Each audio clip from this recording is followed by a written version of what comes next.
Donc là, en ce moment, ce qu'on peut observer, c'est qu'on a un rayon qui rentre et un rayon qui sort par une lentille en verre. Puis on le voit pas vraiment en ce moment, mais quand c'est noir, on va voir qu'il y a 5% de la lumière qui va être réfléchie, qui va sortir par là. Puis là, ce qu'on remarque, c'est que quand le rayon passe directement tout droit à 90, il n'y a aucune réfraction qui se passe. Mais on va remarquer que lorsque ça va se tourner ici, comme ça, on remarque qu'il y a de la réfraction qui arrive parce que c'est plus directement à 90. Puis ce qui se passe, c'est que le rayon va rentrer, il va faire un changement de zone. Il va passer de l'air au vert, c'est ça qui va faire de la réfraction. Puis il y a deux places de changement. Il y a le changement 1 qui est ici, le changement 2 qui est là. Puis la seule place qui a de la réfraction, c'est au changement 1. Parce que quand ça passe au changement 2, si on prolongeait le rayon ici, on voit que ça passe directement par le centre de courbure.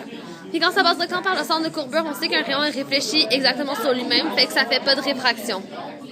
Là, on va aussi l'observer quand la lentille est placée comme ça.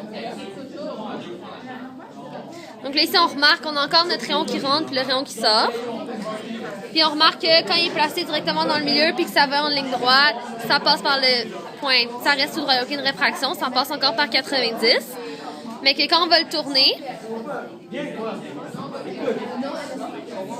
on remarque qu'il y a une déviation. Puis on remarque que c'est contrairement à l'autre, par rapport à la normale, le rayon va être dévié vers la gauche. Puis dans l'autre cas, le rayon par rapport à la normale était dévié vers la droite.